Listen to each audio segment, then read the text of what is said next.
グナにカツを振らせてアルバハテヒヒーロ増やして終わりやな。今日もグラブルは平和やで。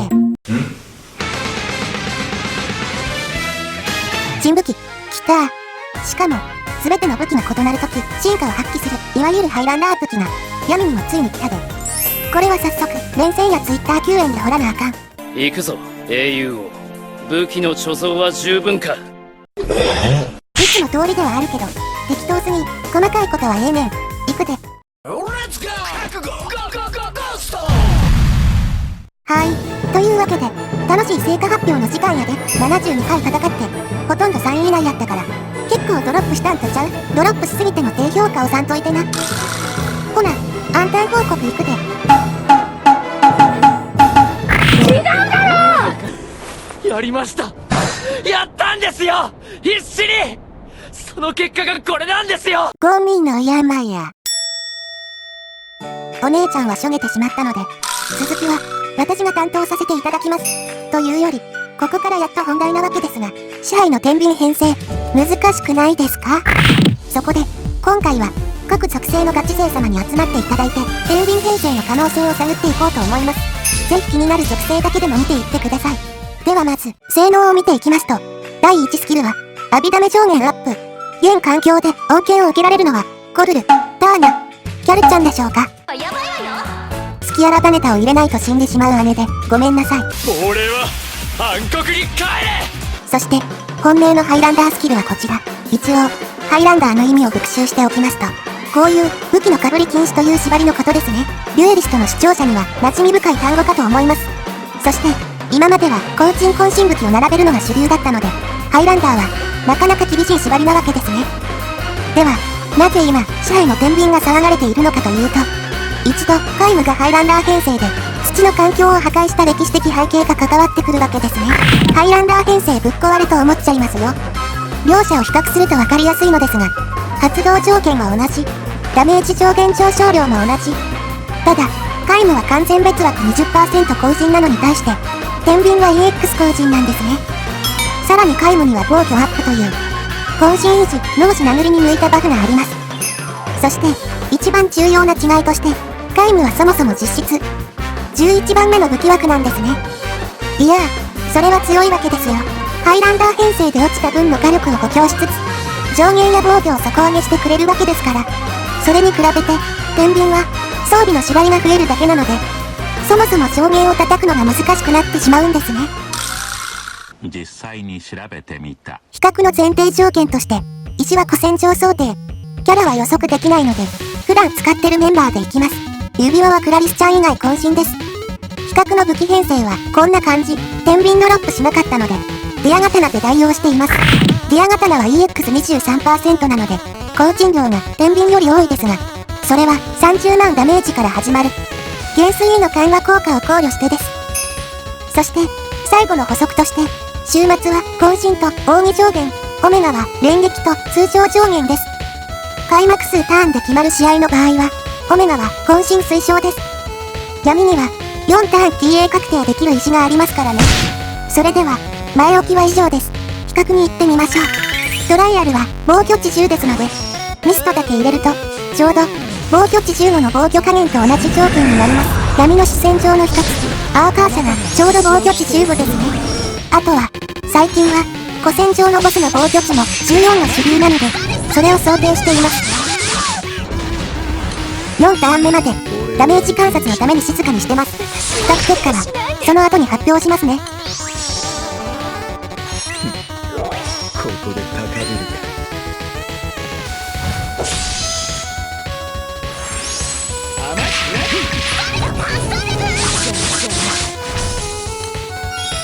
です。終わりにしよう。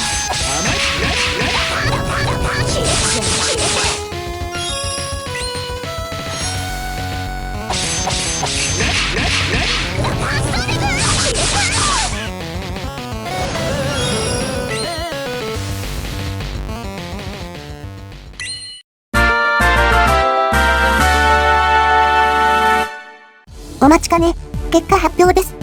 チータちゃんの扇以外は全員 TA なので、通常攻撃回数に差はありません。その条件下で4ターン殴った結果は、ハイランダー4170万。フォールン3本4770万です。当然の結果です。って感じです。やはり、ハイランダー編成は厳しい。アンスリアー。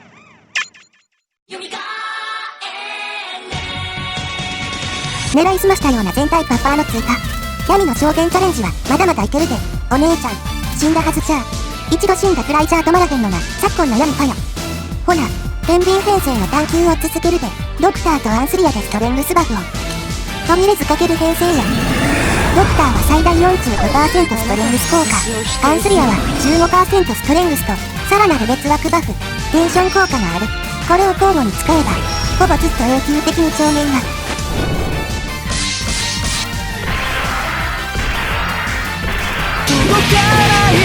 嘘やろ。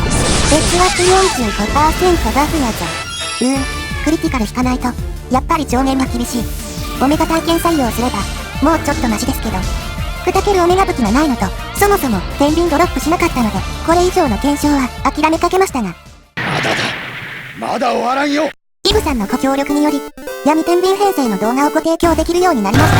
本当にありがとうございます。ただ提供していただいた動画は、防御値10想定なのが注意やな。むしろ、防御値15で検証している人が少なくて、防御値10で確認している方が多いみたいですね。編成は、オメガ探検、ウンハイルも採用したガチガチの闇かやで。週末は4つやけど、逆に、その方が参考になる人も多いかもな。では早速、本当の天秤編成での殴りを見ていきましょう。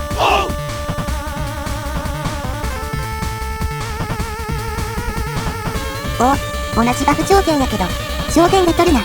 サリエルがあれば、もっといきそうですねこれは。そしてバフ積んだシスタスは、やっぱり別格やで。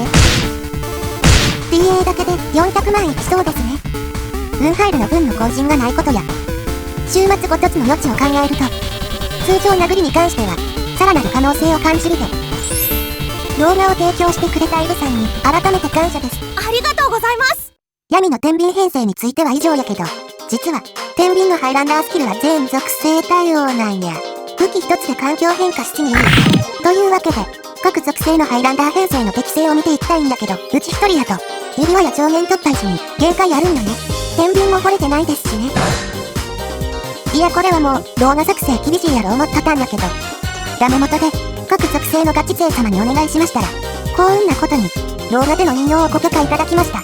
というわけで、ここから先は、トップランナーの方々に感謝しつつ、各属性のハイランダー編成の心理を探っていこうと思います。おせちや装飾抜きに、実用性、コスパなどについても解説しますので、ご参照いただければ嬉しいです。また、前提条件として、ここから先は、すべて防御値10です。お姉ちゃんが、古戦場やアーカーシャばっかり考えているだけで、普通の検証、試験動画は防御値10ですからね。説明は以上やで、ほな行こうか。最初の属性は、一番古戦場が近い日や。うちの今の編成はこんな感じやな。戦場を並べる一般的なアグネス編成や、ハイランダー登頂前の武器は、全属性ある程度揃えとるから、比較対象にはもってこいやな。っていうか、うちのリミ武器がこれから粉砕されると思うと、さすがに震えてきたわ。ほな行くで。ちなうちのオメガ武器は、通常上限のための妥協の産物やで。キャラも、一応、オメガ武器のために、杖と杭で揃えてみたわ。ダメージの比較は、指輪や LP の差が出ない主人公と比べるで。さすがに防御でバフなしやと、戦場並べが強いな。続いては、防御 25% ダウン状態の比較や、一応ここが、防御値15の防御加減と同じ条件になる。ここも、まだ戦場並べの勝ちや。そして、ついに、防御加減の比較に入るで。この段階でも、戦場編成の勝ちやな。あれ、ハイランダー編成って意外と微妙。戦場編成の完全勝利優しい。やはり戦場こそ思考。グランデフス天井からは逃れられない。って言いたいんやけどな。キーはエステル、アラマン、サンとシバのバフに、火力を集中させることが一番大切やから、最大火力に注目していくて。まあ、どの属性もシバのせいで、最大火力が大切になるんやけどな。諸行無常。まあ、ヒーは、それがなおさら顕著やけどな。ほな見てこか。さあ、楽しみましょう。ーンラブ乗ると、やっぱり、上限の差が明確になるな。スサク武器と天使時の差も重なって、10万ほど差が出てますね。スロー再生やで。火力がやばいであるな。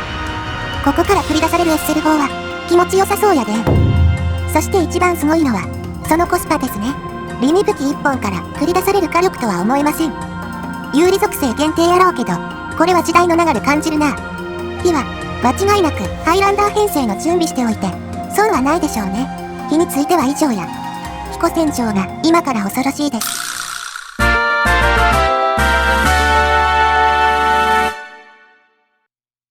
次は水ハイランダーについてやで。アウギュステの音楽は心和みますね。水子船長も終わったばかりやし、実際、フラットな気持ちで比較できるで。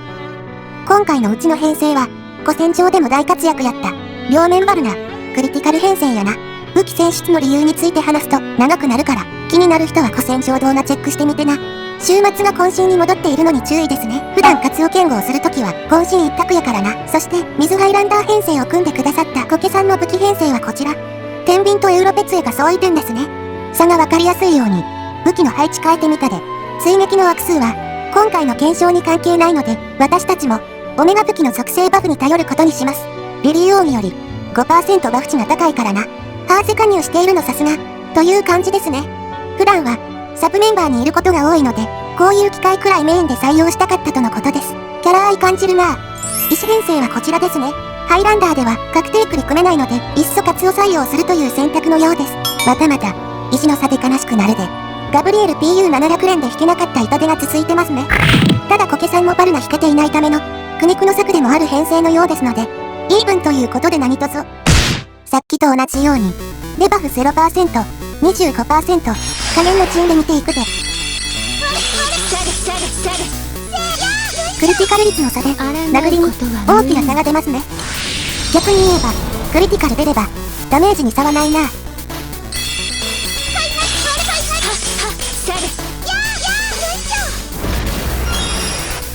バカンスを邪魔するつもり。防御加減でも、ハイランダーやとクリティカル出なければ上限厳しいみたいやな。その点クリ編成は安定してますね。むしろ、上限の低さが目立ってまうな。そして、いよいよフルパワーでの殴り合いです。下ごしらえをしていくで。このエウロペになんなりと。俺様に見とれるのは後にしな。ガブリエル召喚で防御加減突破裏山やで。そして、これがハイランダーのフルパワーです。通常90万ダメージやな。バフ乗ればクリティカルに依存しないみたいですね。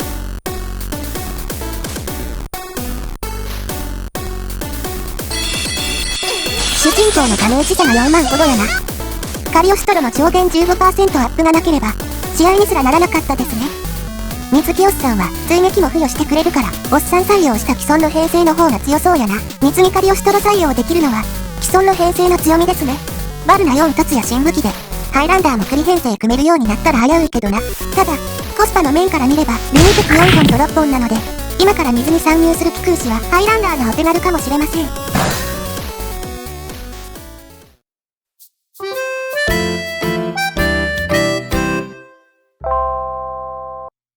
さてさて比較も残り、半分の3属性やで。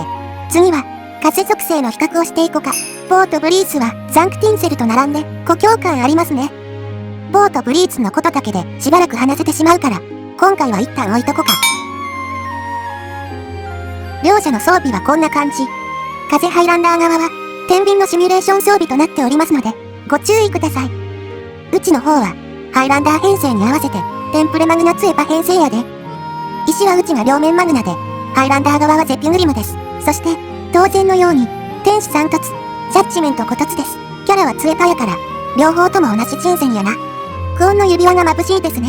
そしてサブメンバーに風賢者、今回の比較には影響しないけれども、圧があるな。風が知性の風格ですね。そして、両者の殴りに関する比較なのですが、引用許可をいただいた動画がフルバフ時のみなことと、風は二押し魔法があるので、最大火力に注目して比較しようと思います。私たちの都合で新しく録画していただくのは、申し訳なさすぎますからね。リズルーさんは優しいので、OK してくれそうやけど、両親が破局してしまうで。では、早速、マグナの全力殴りからお送りします。主人公の82万くらいやね。ちょっと上限届いてるか心配なので、香水かけてもう一度殴るで。踊り狂う僕をグリームにいる。私の旋律の中でゆっくりお休み。ダメージ 1.5 倍にして1万しかなく減なら 99% 減衰届いてるわな。風と土はテンプレ編成でもやっぱり強いですね。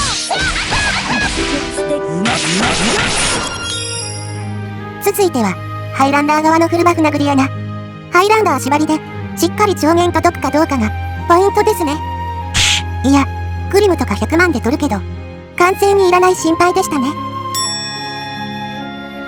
風はバフ乗りやすい属性の代表みたいなところあるしな。しかも長期的なバフも得意なのでハイランダー編成が活かしやすそうですね。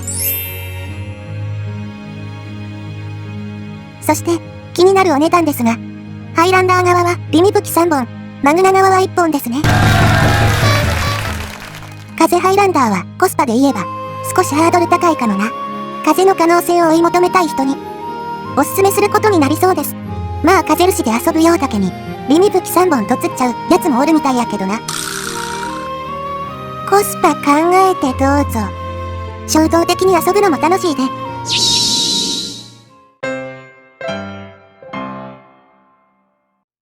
天秤動画もいよいよ終盤。とうとう来ましたね皆無天秤編成。実質天秤のデメリットなんもないからな。強いに決まっとるやん。というわけで試合を棄権します。このマッチョ編成はリアル金王やで。皆無加入したらまた挑戦させてください。でもこうして土属性の最先端が見られるのはありがたいで。普通にプレイしてたら他の人の仮面は見られませんからね。皆無編成へのモチベを高めていくで。こうして見てると土はウリエルバフのおかげで序盤のダメージ安定するのはかなり大きいですね。別枠3割は伊達やない。大逃げ時加速も合わせて最強すぎる天使石贅沢言わへんから2セットください。やばいって。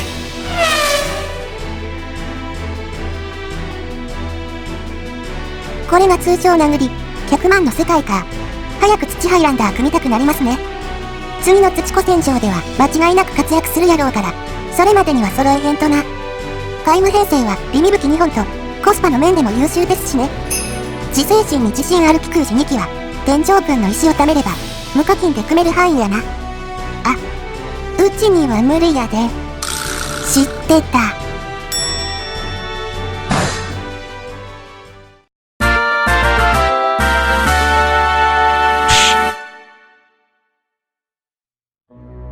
最後を飾るのは光属性や。うちの編成はエデン3本の一般ゼウス編成やな。ツイッターだと6本差しの人とかよく見かけますが、ヒヒーロ掘りしないなら困らないくらいの火力は出ますよ。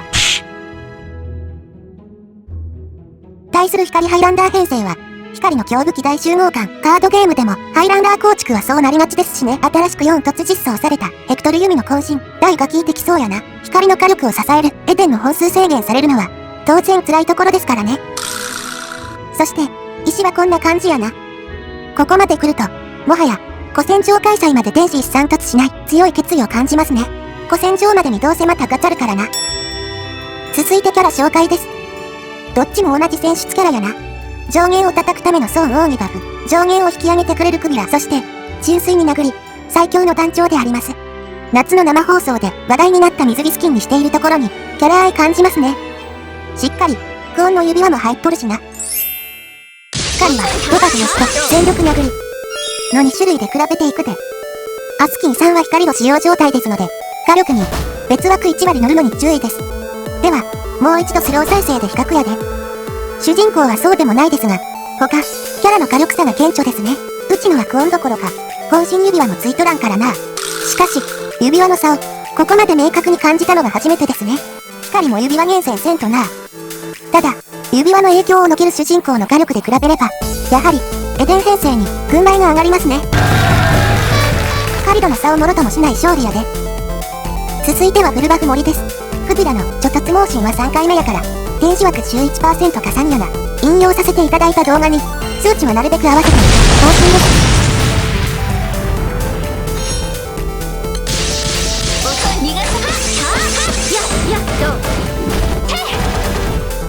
続いてスロー再生です。ハイランダー91万、エデン編成82万やな。光は最高に頼れるソーンオンがありますので、実用性はなかなか高そうですね。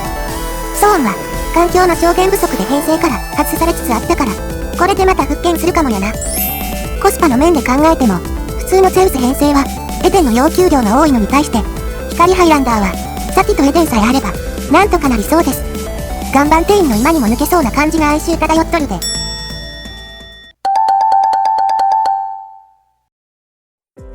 動画視聴お疲れ様でした。ご協力いただいた方々にも改めて感謝申し上げます。ここからは以上の比較情報を用いてコスパ有料な属性を発表します。全属性使おうと思えば使える場面は出てくるやろうけど、実用性やコストを重視して評価していくで、これから装備作成に入る機空士の参考になれば嬉しいです。天秤は金箱からのドロップがメインみたいやから、どの戦力帯の機空士も作れるのがええな。さて、改めて天秤の性質をまとめますと、デメリットはハイランダー縛りと EX 後陣 20% ですね。ゼノ武器が EX23% やから、純粋に見劣りするで。また、ハイランダー縛りも、戦場を代表とする後陣渾身武器が規制されるので、火力が低下してしまいます。そして、そのデメリットを押し通してでも、上限 10% を得たいと思えれば、天秤編成は起用されるわけやな。では1属性ずつ発表していきます。まず明白なのは皆無編成ですね。天秤採用しない理由がないレベルです。逆にマグナは確定繰りできなくなるから微妙やな。補足ですが、この比較は、強場果てのヒヒーロ掘りなどは考慮していません。基本有利属性相手のことを考えるで。次の属性です。光はゼウスならエデン節約できるのと、ソーン奥義で上限叩きやすいからありですね。マグナは、ハイランダーがそもそも厳しいで。続いて風属性です。マグナはユグユグと同じ理由で、天秤編成厳しいな。逆に、セピュは渾身後鎮武器がないので、ハイランダーのデメリットがさほどないですね。ニオやアンチラで長期的にバフ乗りやすいしな。火はマグナが厳しそうで、アグニスは判断が難しいところです。火を有利属性にしか起用しないのでしたら、戦場本数の節約も考えて天秤編成でいいと思うのですが、火は最近他属性への出張が多いので、すでに戦場並べてる人は使い分けになりそうですね。基本有利属性のことを考えるって言うたけど、火だけは例外やな。一体何がいけなかったんでしょうか。続いて水属性やで、奥義軸でもクリティカル軸でも同じ武器を複数本並べる必要があるから、バルナもリバも厳しそうやなと思ったのですが、水着エウロペと水着カリオストロでクリティカル率補強すれば、両方とも天秤編成の可能性感じますね。新キャラの実装で可能性が増えるいい例やな。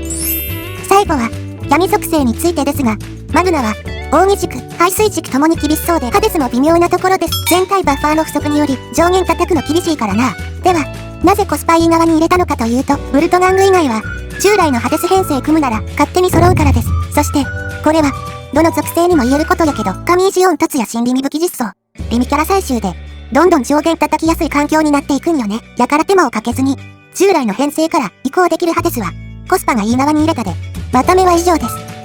こうしてみると、やっぱり神石編成が押してる状態ですね。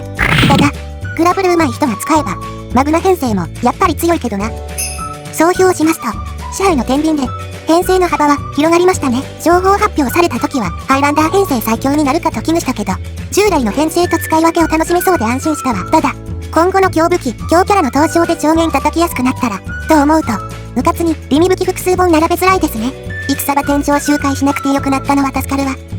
なんで、もう iTunes カード買ってあるんですかね。